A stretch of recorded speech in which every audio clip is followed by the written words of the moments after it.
Far out in the ocean, where the water is as blue as the prettiest cornflower and as clear as crystal, it is very, very deep. So deep, indeed, that no cable could sound it, and many church steeples, piled one upon another, would not reach from the ground beneath to the surface of the water above. There dwelt the Sea King and his subjects.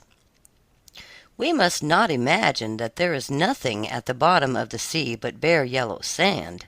No, indeed, for on this sand grow the strangest flowers and plants, the leaves and stems of which are so pliant that the slightest agitation of the water causes them to stir as if they had life. Fishes, both large and small, glide between the branches as birds fly among the trees here upon land. In the deepest spot of all stands the castle of the Sea King. Its walls are built of coral, and the long Gothic windows are of the clearest amber.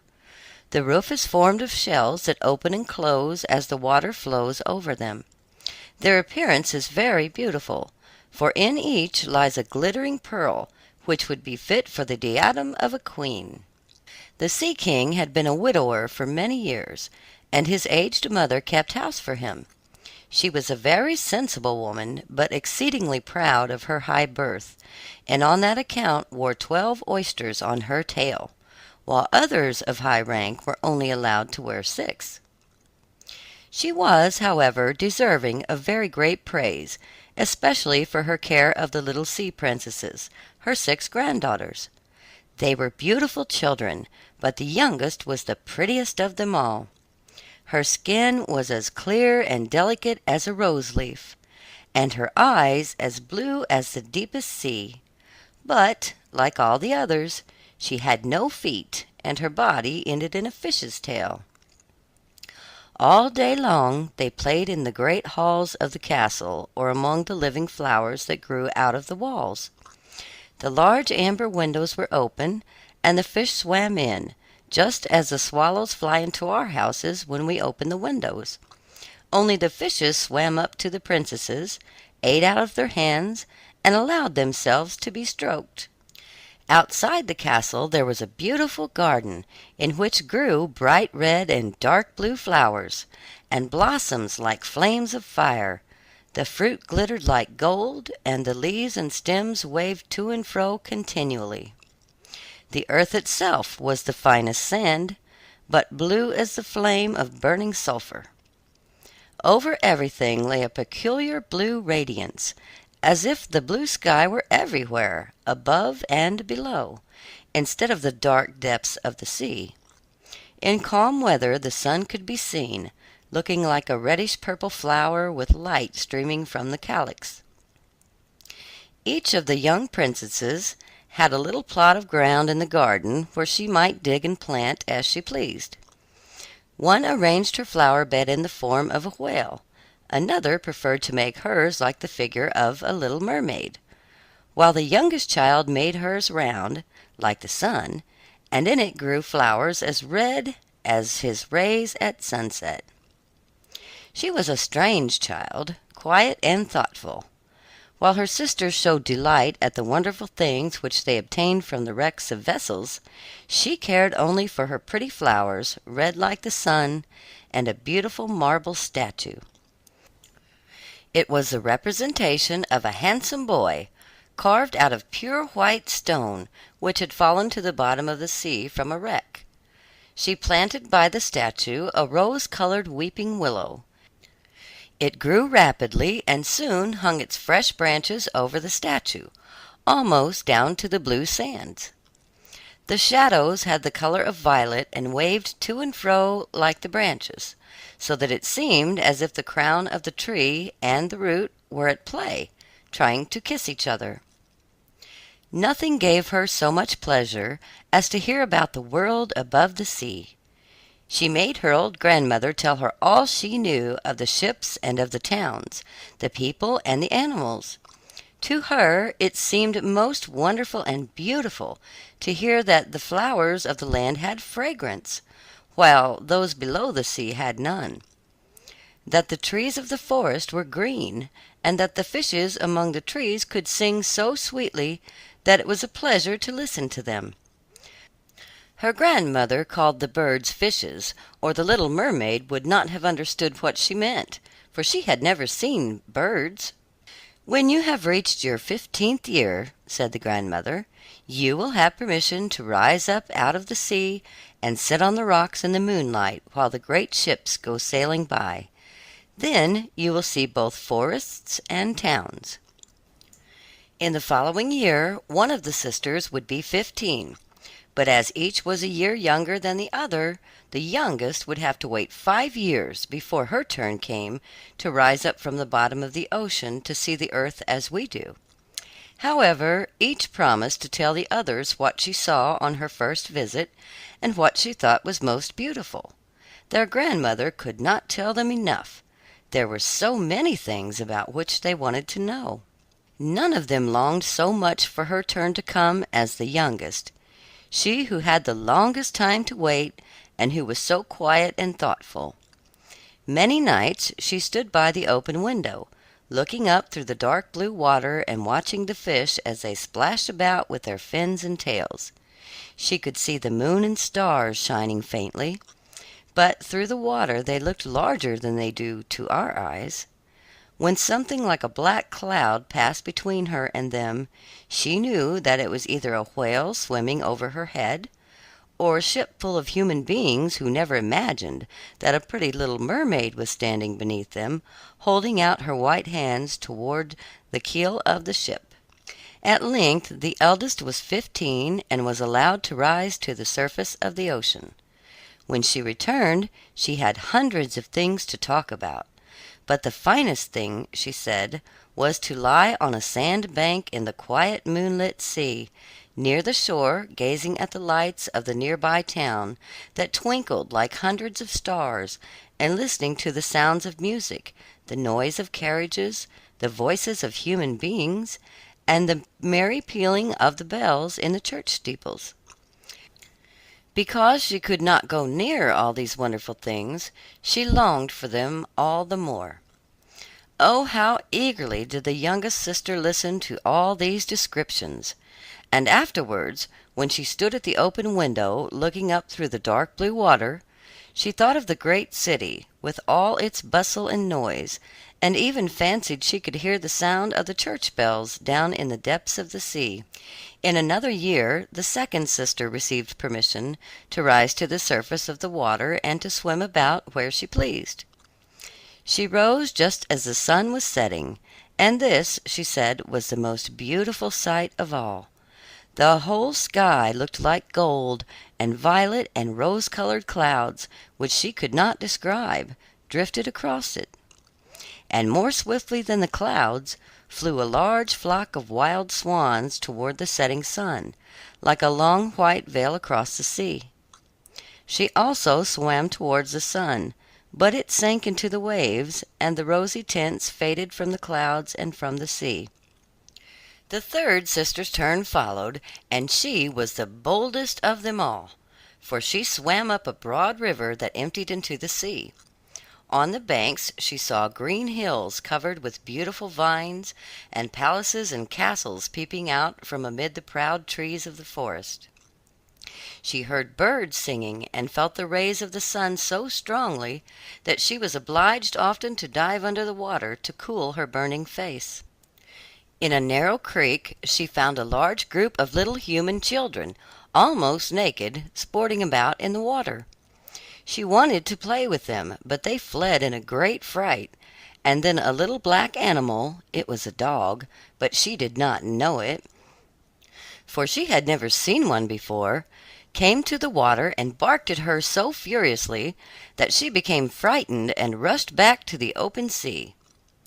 But she said she should never forget the beautiful forest, the green hills, and the pretty children who could swim in the water although they had no tails. The fourth sister was more timid. She remained in the midst of the sea, but said it was quite as beautiful there as nearer the land. She could see many miles around her, and the sky above looked like a bell of glass.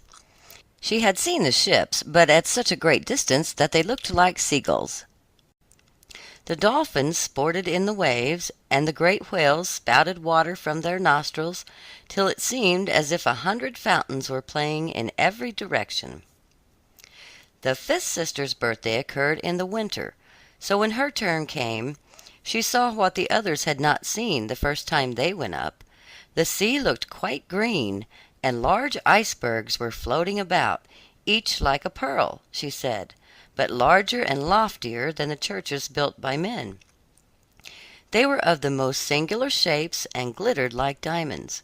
She had seated herself on one of the largest, and let the wind play with her long hair. She noticed that all the ships sailed past very rapidly, steering as far away as they could, as if they were afraid of the iceberg. Toward evening, as the sun went down, dark clouds covered the sky, the thunder rolled, and the flashes of lightning glowed red on the icebergs as they were tossed about by the heaving sea. On all the ships the sails were reefed with fear and trembling, while she sat on the floating iceberg, calmly watching the lightning as it darted its forked flashes into the sea.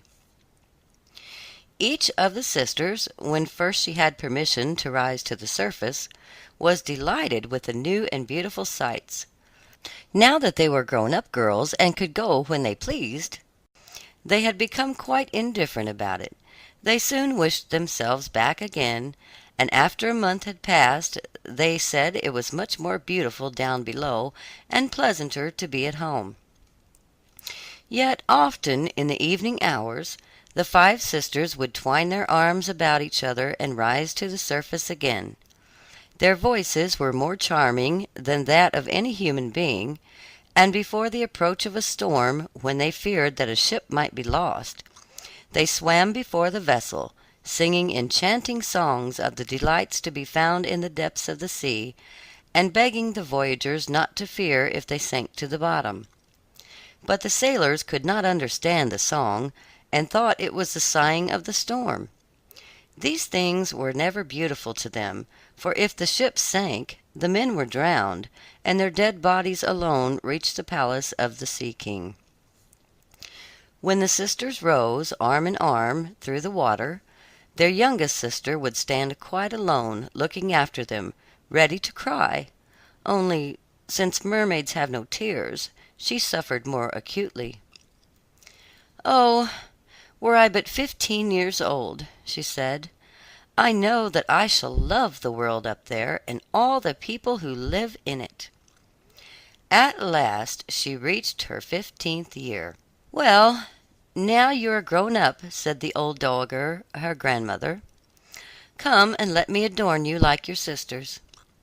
And she placed in her hair a wreath of white lilies, of which every flower leaf was half a pearl. Then the old lady ordered 8 great oysters to attach themselves to the tail of the princess to show her high rank. "But they hurt me so," said the little mermaid. "Yes, I know, pride must suffer pain," replied the old lady.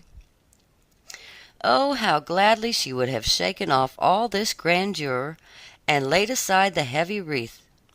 The red flowers in her own garden would have suited her much better, but she could not change herself, so she said farewell and rose as lightly as a bubble to the surface of the water. The sun had just set when she raised her head above the waves. The clouds were tinted with crimson and gold, and through the glimmering twilight beamed the evening star in all its beauty. The sea was calm, and the air mild and fresh. A large ship with 3 masts lay becalmed on the water. Only one sail was set, for not a breeze stirred, and the sailors sat idle on deck or amidst the rigging. There was music and song on board, and as darkness came on, 100 colored lanterns were lighted, as if the flags of all nations waved in the air.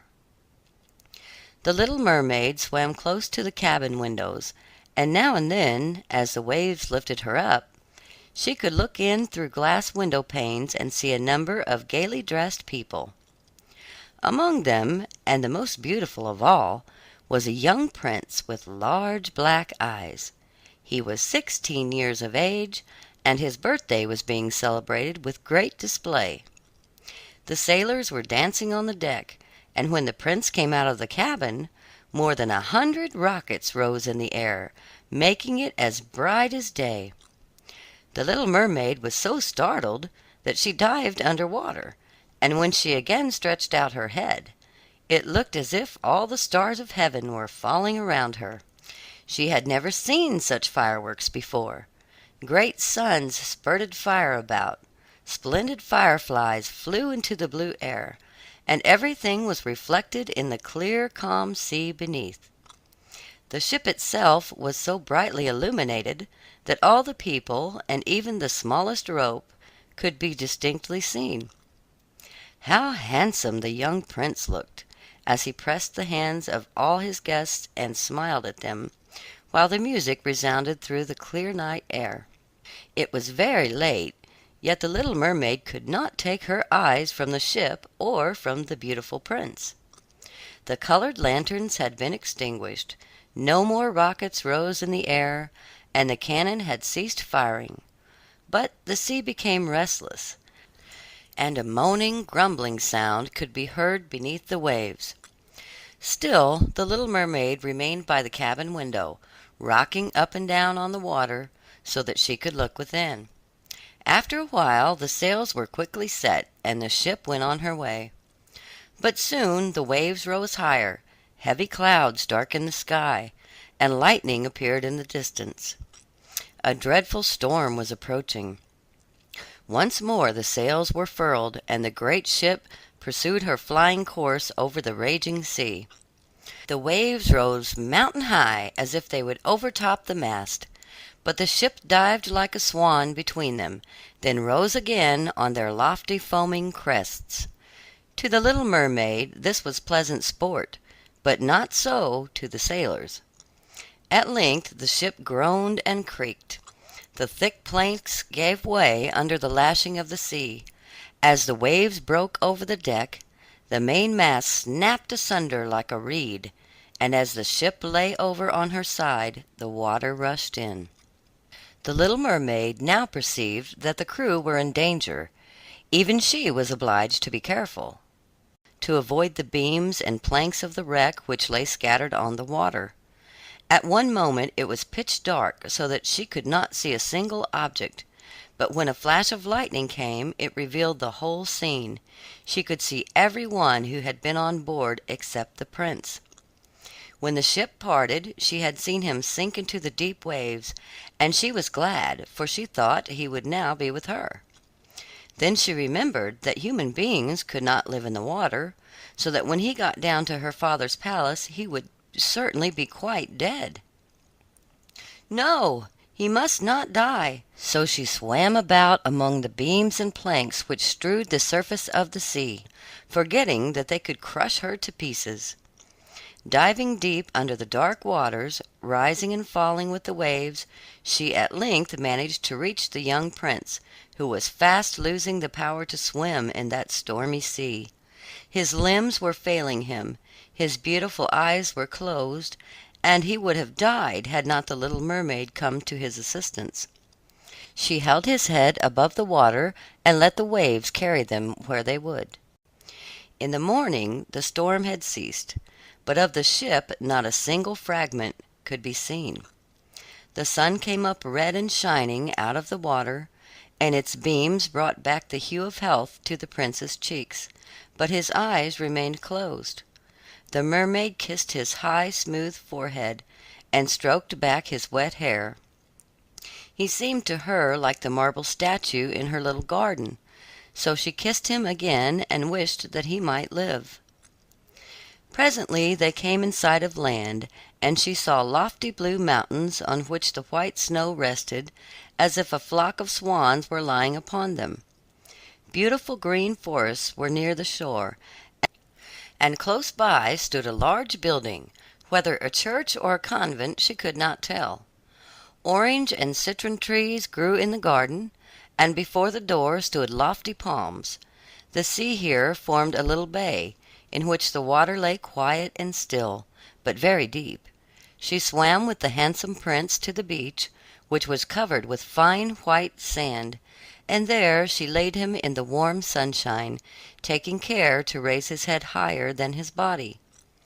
The bells sounded in the large white building, and some young girls came into the garden. The little mermaid swam out farther from the shore, and hid herself among some high rocks that rose out of the water. Covering her head and neck with the foam of the sea, she watched there to see what would become of the poor prince. It was not long before she saw a young girl approach the spot where the prince lay. She seemed frightened at first, but only for a moment. Then she brought a number of people, and the mermaid saw that the prince came to life again, and smiled upon those who stood about him. But to her he sent no smile. He knew not that she had saved him. This made her very sorrowful, and when he was led away into the great building, she dived down into the water and returned to her father's castle. She had always been silent and thoughtful, and now she was more so than ever. Her sisters asked her what she had seen during her first visit to the surface of the water, but she could tell them nothing. Many an evening and morning did she rise to the place where she had left the prince. She saw the fruits in the garden ripen, and watched them gathered. She watched the snow on the mountain tops melt away, but never did she see the prince, and therefore she always returned home more sorrowful than before.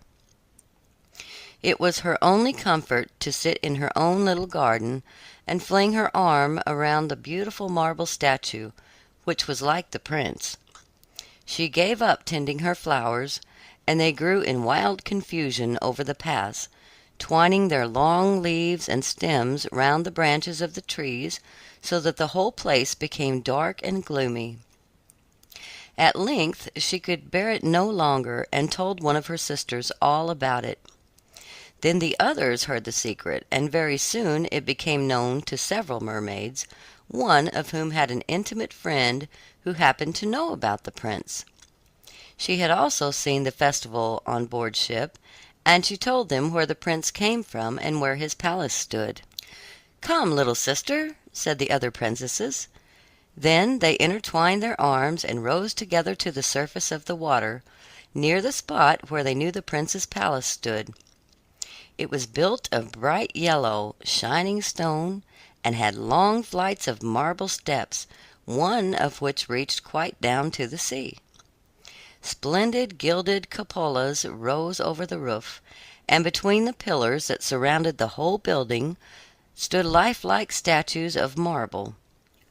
Through the clear crystal of the lofty windows could be seen noble rooms, with costly silk curtains and hangings of tapestry, and walls covered with beautiful paintings. In the center of the largest salon a fountain threw its sparkling jets high up into the glass cupola of the ceiling, through which the sun shone in upon the water and upon the beautiful plants that grew in the basin of the fountain. Now that the little mermaid knew where the prince lived, she spent many an evening and many a night on the water near the palace.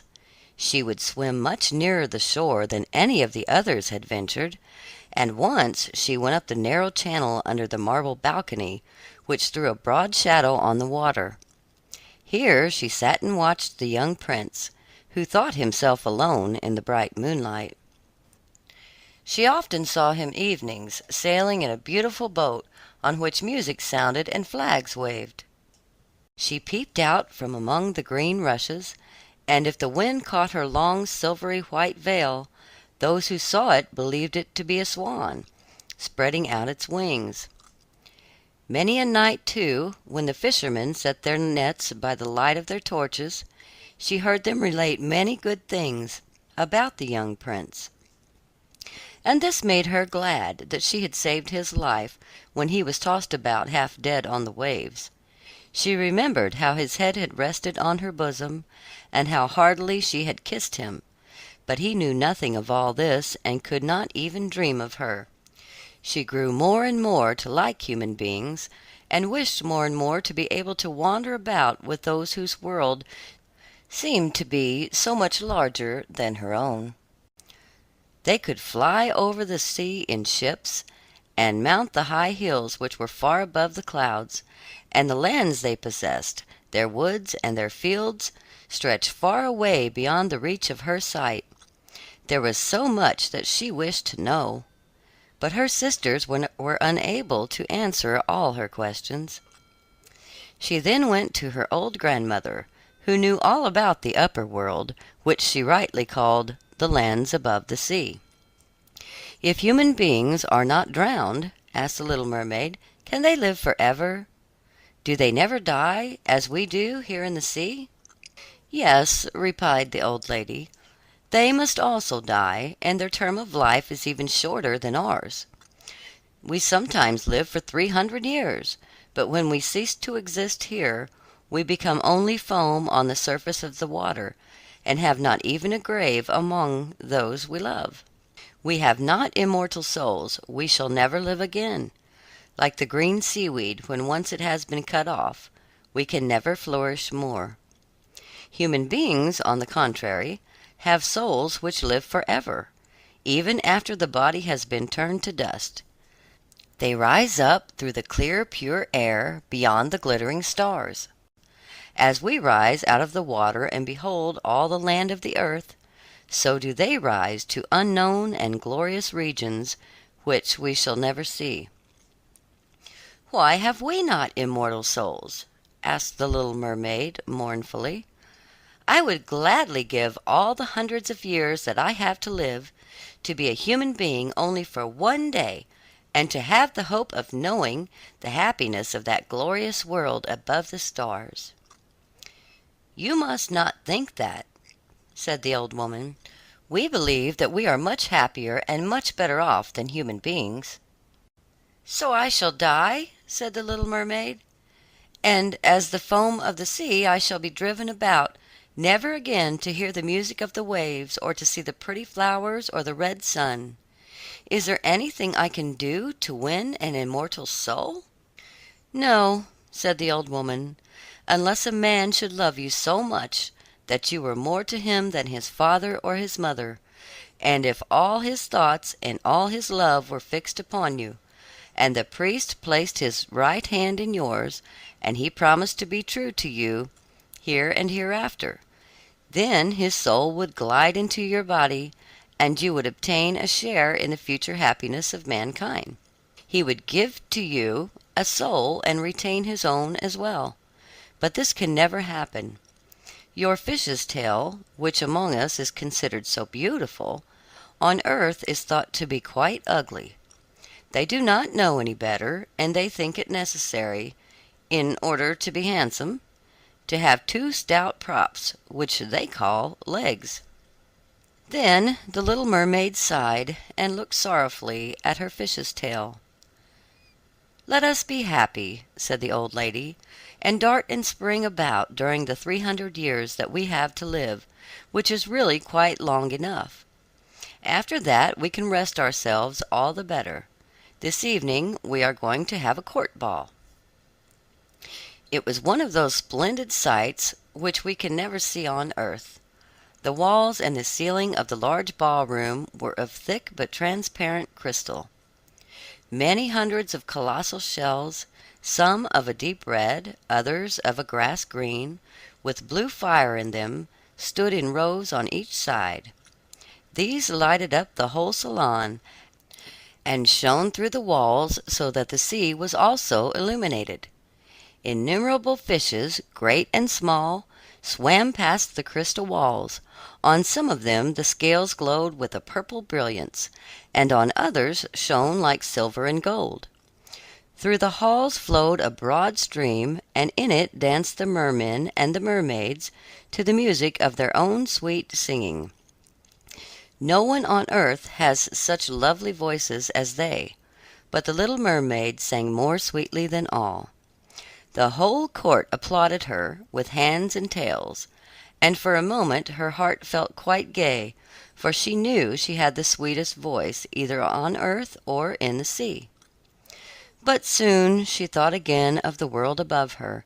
She could not forget the charming prince, nor her sorrow that she had not an immortal soul like his. She crept away silently out of her father's palace, and while everything within was gladness and song, she sat in her own little garden, sorrowful and alone.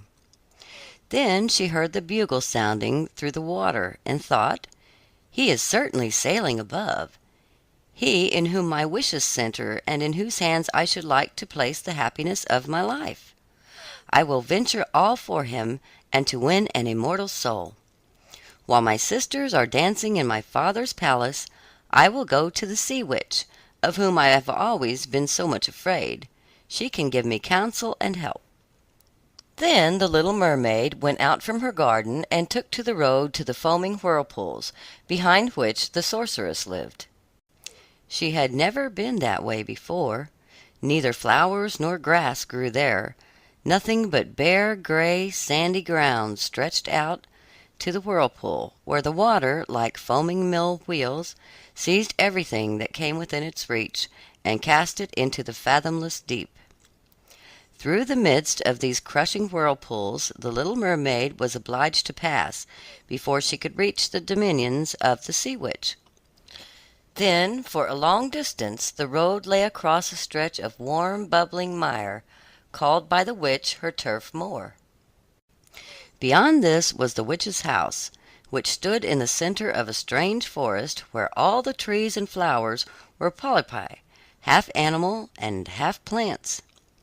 They looked like serpents with 100 heads growing out of the ground. The branches were long, slimy arms, with fingers like flexible worms, moving limb after limb from the root to the top.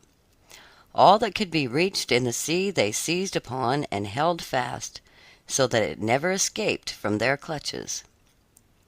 The little mermaid was so alarmed at what she saw that she stood still and her heart beat with fear. She came very near turning back, but she thought of the prince and of the human soul for which she longed, and her courage returned. She fastened her long flowing hair round her head, so that the polypi should not lay hold of it. She crossed her hands on her bosom, and then darted forward as a fish shoots through the water, between the supple arms and fingers of the ugly polypi, which were stretched out on each side of her. She saw that they all held in their grasp something they had seized with their numerous little arms, which were as strong as iron bands.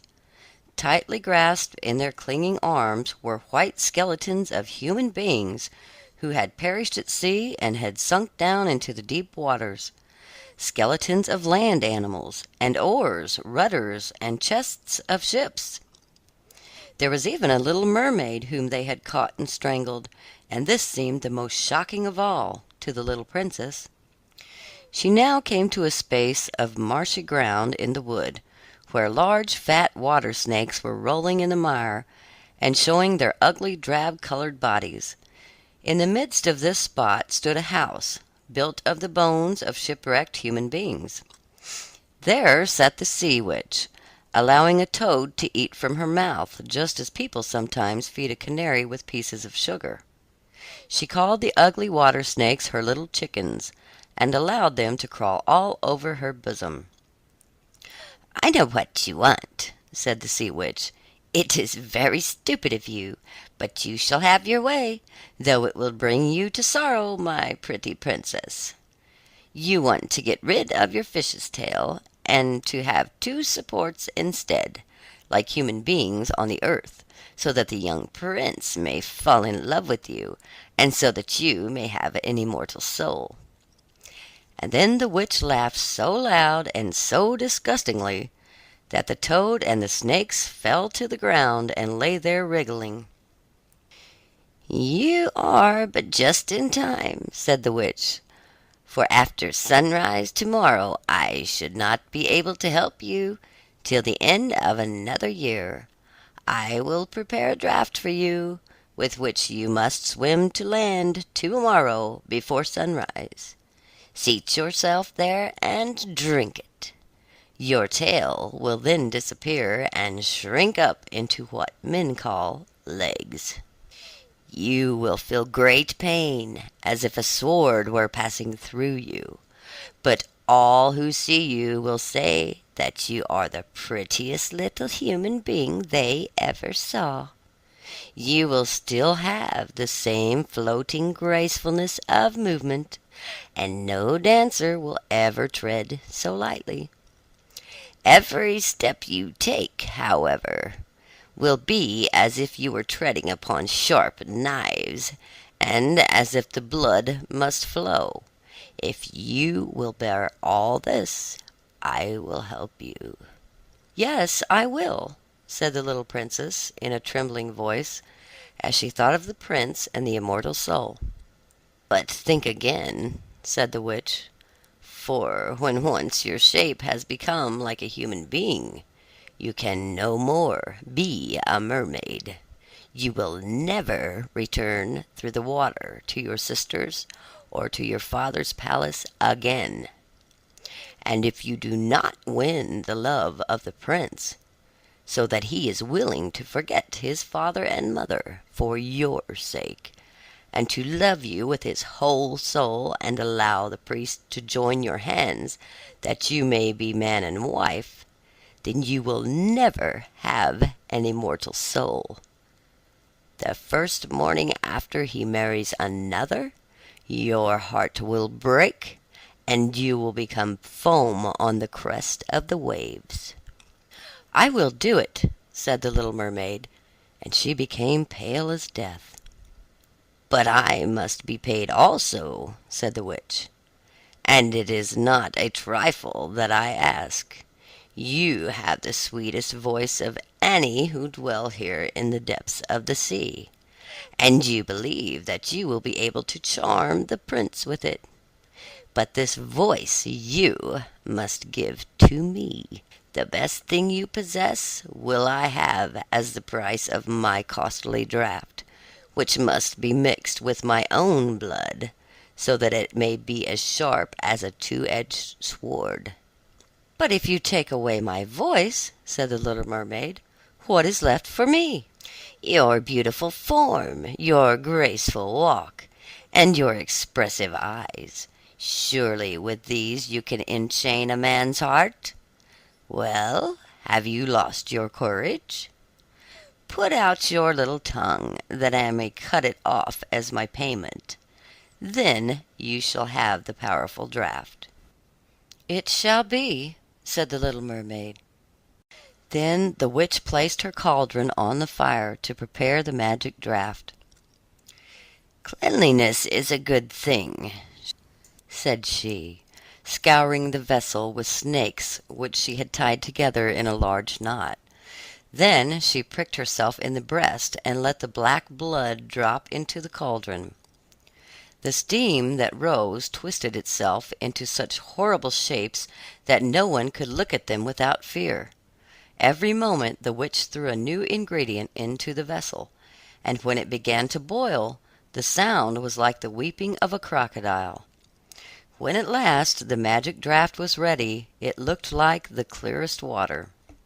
"There it is for you," said the witch. Then she cut off the mermaid's tongue, so that she would never again speak or sing.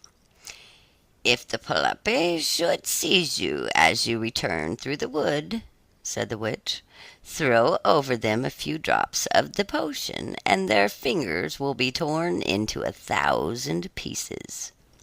But the little mermaid had no occasion to do this, for the polypi sprang back in terror when they caught sight of the glittering draught, which shone in her hand like a twinkling star. So she passed quickly through the wood and the marsh and between the rushing whirlpools. She saw that in her father's palace the torches in the ballroom were extinguished, and that all within were asleep. But she did not venture to go into them, for now that she was dumb and going to leave them forever, she felt as if her heart would break. She stole into the garden, took a flower from the flower bed of each of her sisters, kissed her hand towards the palace 1,000 times, and then rose up through the dark blue waters. The sun had not risen when she came in sight of the prince's palace, and approached the beautiful marble steps, but the moon shone clear and bright. Then the little mermaid drank the magic draught, and it seemed as if a two-edged sword went through her delicate body. She fell into a swoon and lay like one dead. When the sun rose and shone over the sea, she recovered and felt a sharp pain, but before her stood the handsome young prince. He fixed his coal-black eyes upon her so earnestly that she cast down her own, and then became aware that her fish's tail was gone, and that she had as pretty a pair of white legs and tiny feet as any little maiden could have. But she had no clothes, so she wrapped herself in her long thick hair. The prince asked her who she was, and whence she came. She looked at him mildly and sorrowfully with her deep blue eyes, but could not speak. He took her by the hand and led her to the palace. Every step she took was as the witch had said it would be. She felt as if she were treading upon the points of needles or sharp knives. She bore it willingly, however, and moved at the prince's side as lightly as a bubble, so that he and all who saw her wondered at her graceful swaying movements. She was very soon arrayed in costly robes of silk and muslin, and was the most beautiful creature in the palace, but she was dumb and could neither speak nor sing. Beautiful female slaves, dressed in silk and gold, stepped forward and sang before the prince and his royal parents. One sang better than all the others, and the prince clapped his hands and smiled at her. This was a great sorrow to the little mermaid, for she knew how much more sweetly she herself once could sing, and she thought, "Oh, if he could only know that I have given away my voice forever to be with him." The slaves next performed some pretty fairy-like dances, to the sound of beautiful music. Then the little mermaid raised her lovely white arms, stood on the tips of her toes, glided over the floor, and danced as no one yet had been able to dance. At each movement her beauty was more revealed, and her expressive eyes appealed more directly to the heart than the songs of the slaves. Everyone was enchanted, especially the prince, who called her his little foundling. She danced again quite readily to please him, though each time her foot touched the floor it seemed as if she trod on sharp knives. The prince said she should remain with him always, and she was given permission to sleep at his door on a velvet cushion. He had a page's dress made for her, that she might accompany him on horseback. They rode together through the sweet scented woods, where the green boughs touched their shoulders, and the little birds sang among the fresh leaves. She climbed with him to the tops of high mountains, and although her tender feet bled so that even her steps were marked, she only smiled, and followed him till they could see the clouds beneath them like a flock of birds flying to distant lands. While at the prince's palace, and when all the household were asleep, she would go and sit on the broad marble steps, for it eased her burning feet to bathe them in the cold sea water. It was then that she thought of all those below in the deep. Once during the night her sisters came up arm in arm, singing sorrowfully as they floated on the water. She beckoned to them, and they recognized her and told her how she had grieved them. After that they came to the same place every night. Once she saw in the distance her old grandmother, who had not been to the surface of the sea for many years, and the old sea king, her father, with his crown on his head. They stretched out their hands toward her, but did not venture so near the land as her sisters had. As the days passed she loved the prince more dearly, and he loved her as one would love a little child. The thought never came to him to make her his wife. Yet unless he married her she could not receive an immortal soul, and on the morning after his marriage with another she would dissolve into the foam of the sea. "Do you not love me the best of them all?" the eyes of the little mermaid seemed to say, when he took her in his arms and kissed her fair forehead. "Yes, you are dear to me," said the prince, "for you have the best heart, and you are the most devoted to me. You are like a young maiden whom I once saw, but whom I shall never meet again. I was in a ship that was wrecked, and the waves cast me ashore near a holy temple where several young maidens performed the service. The youngest of them found me on the shore and saved my life. I saw her but twice, and she is the only one in the world whom I could love. But you are like her, and you have almost driven her image from my mind. She belongs to the holy temple, and good fortune has sent you to me in her stead. We will never part." "Ah, he knows not that it was I who saved his life," thought the little mermaid. "I carried him over the sea to the wood where the temple stands. I sat beneath the foam and watched till the human beings came to help him. I saw the pretty maiden that he loves better than he loves me." The mermaid sighed deeply, but she could not weep. "He says the maiden belongs to the holy temple, therefore she will never return to the world. They will meet no more. I am by his side and see him every day. I will take care of him and love him, and give up my life for his sake." Very soon it was said that the prince was to marry, and that the beautiful daughter of a neighboring king would be his wife, for a fine ship was being fitted out. Although the prince gave out that he intended merely to pay a visit to the king, it was generally supposed that he went to court the princess. A great company were to go with him. The little mermaid smiled and shook her head. She knew the prince's thoughts better than any of the others. "I must travel," he said to her. "I must see this beautiful princess. My parents desire it, but they will not oblige me to bring her home as my bride. I cannot love her, because she is not like the beautiful maiden in the temple, whom you resemble. If I were forced to choose a bride, I would choose you, my dumb foundling, with those expressive eyes." Then he kissed her rosy mouth, played with her long waving hair, and laid his head on her heart while she dreamed of human happiness and an immortal soul. "You are not afraid of the sea, my dumb child, are you?" he said, and they stood on the deck of the noble ship which was to carry them to the country of the neighboring king.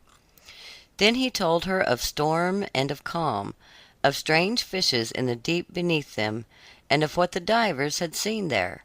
She smiled at his descriptions, for she knew better than anyone what wonders were at the bottom of the sea.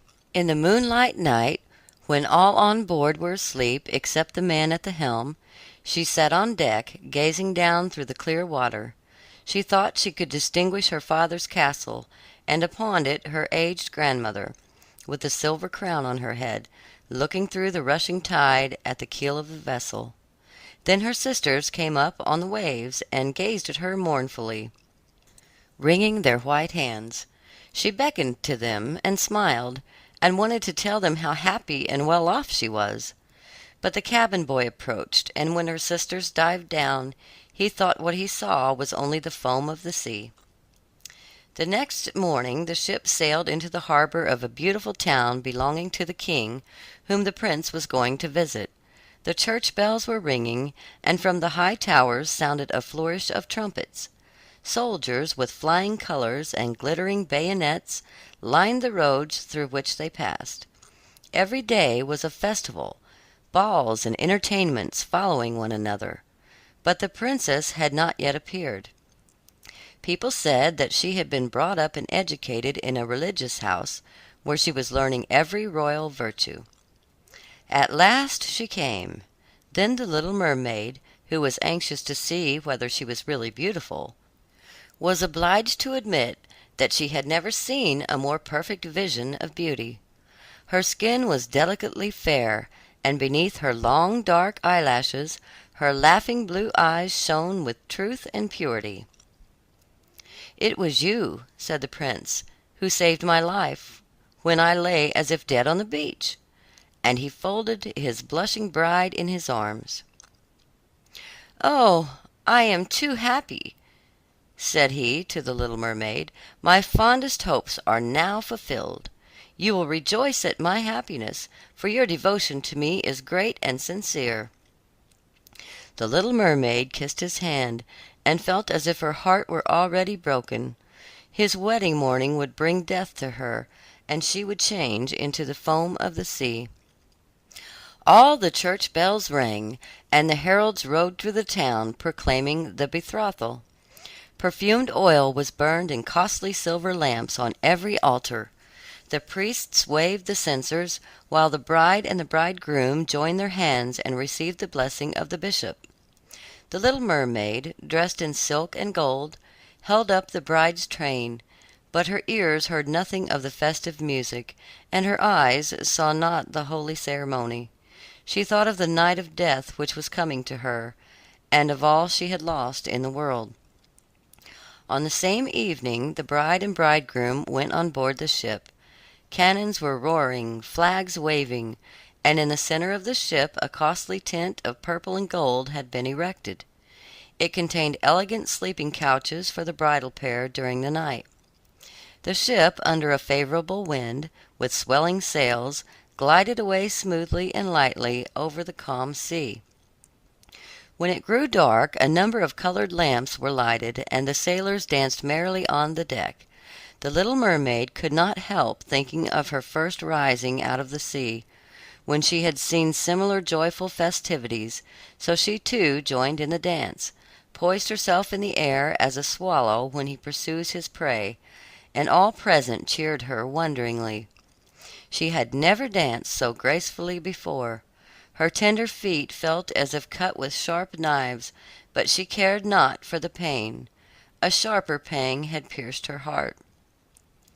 She knew this was the last evening she should ever see the prince for whom she had forsaken her kindred and her home. She had given up her beautiful voice, and suffered unheard of pain daily for him, while he knew nothing of it. This was the last evening that she should breathe the same air with him, or gaze on the starry sky in the deep sea. An eternal night, without a thought or a dream, awaited her. She had no soul, and now could never win one. All was joy and gaiety on the ship until long after midnight. She smiled and danced with the rest, while the thought of death was in her heart. The prince kissed his beautiful bride, and she played with his raven hair, till they went arm in arm to rest in the sumptuous tent. Then all became still on board the ship, and only the pilot, who stood at the helm, was awake. The little mermaid leaned her white arms on the edge of the vessel, and looked toward the east for the first blush of morning, for that first ray of the dawn which was to be her death. She saw her sisters rising out of the flood. They were as pale as she, but their beautiful hair no longer waved in the wind. It had been cut off. "We have given our hair to the witch," they said, "to obtain help for you, that you may not die tonight. She has given us a knife. See, it is very sharp. Before the sun rises, you must plunge it into the heart of the prince. When the warm blood falls upon your feet, they will grow together again into a fish's tail, and you will once more be a mermaid, and can return to us to live out your 300 years before you are changed into the salt sea foam. Haste, then. Either he or you must die before sunrise. Our old grandmother mourns so for you that her white hair is falling, as ours fell under the witch's scissors. Kill the prince and come back. Hasten. Do you not see the first red streaks in the sky? In a few minutes the sun will rise, and you must die." Then they sighed deeply and mournfully, and sank beneath the waves. The little mermaid drew back the crimson curtain of the tent, and beheld the fair bride, whose head was resting on the prince's breast. She bent down and kissed his noble brow, then looked at the sky, on which the rosy dawn grew brighter and brighter. She glanced at the sharp knife, and again fixed her eyes on the prince, who whispered the name of his bride in his dreams. She was in his thoughts, and the knife trembled in the hand of the little mermaid, but she flung it far from her into the waves. The water turned red where it fell, and the drops that spurted up looked like blood. She cast one more lingering, half feigning glance at the prince, then threw herself from the ship into the sea, and felt her body dissolving into foam. The sun rose above the waves, and his warm rays fell on the cold foam of the little mermaid, who did not feel as if she were dying. She saw the bright sun and hundreds of transparent, beautiful creatures floating around her. She could see through them the white sails of the ships and the red clouds in the sky. Their speech was melodious, but could not be heard by mortal ears, just as their bodies could not be seen by mortal eyes. The little mermaid perceived that she had a body like theirs, and that she continued to rise higher and higher out of the foam. "Where am I?" asked she, and her voice sounded ethereal, like the voices of those who were with her. No earthly music could imitate it. "Among the daughters of the air," answered one of them. "A mermaid has not an immortal soul, nor can she obtain one unless she wins the love of a human being. On the will of another hangs her eternal destiny.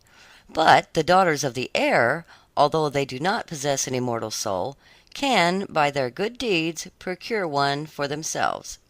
We fly to warm countries and cool the sultry air that destroys mankind with the pestilence.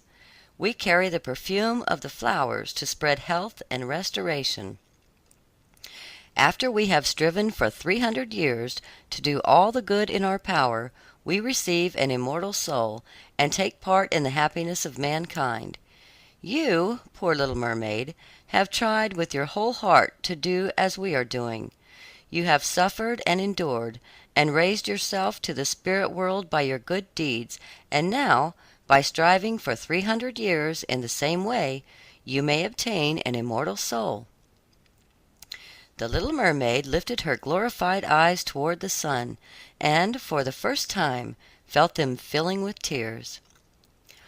On the ship in which she had left the prince there were life and noise, and she saw him and his beautiful bride searching for her. Sorrowfully they gazed at the pearly foam, as if they knew she had thrown herself into the waves. Unseen she kissed the forehead of the bride and fanned the prince, and then mounted with the other children of the air to a rosy cloud that floated above. "After 300 years, thus shall we float into the kingdom of heaven," said she. "And we may even get there sooner," whispered one of her companions. "Unseen we can enter the houses of men where there are children, and for every day on which we find a good child that is the joy of his parents and deserves their love, our time of probation is shortened. The child does not know, when we fly through the room, that we smile with joy at his good conduct, for we can count 1 year less of our 300 years. But when we see a naughty or a wicked child, we shed tears of sorrow, and for every tear a day is added to our time of trial." End of The Little Mermaid by Hans Christian Andersen. Read today by Deborah Knight in the state of Illinois, February 6, 2011.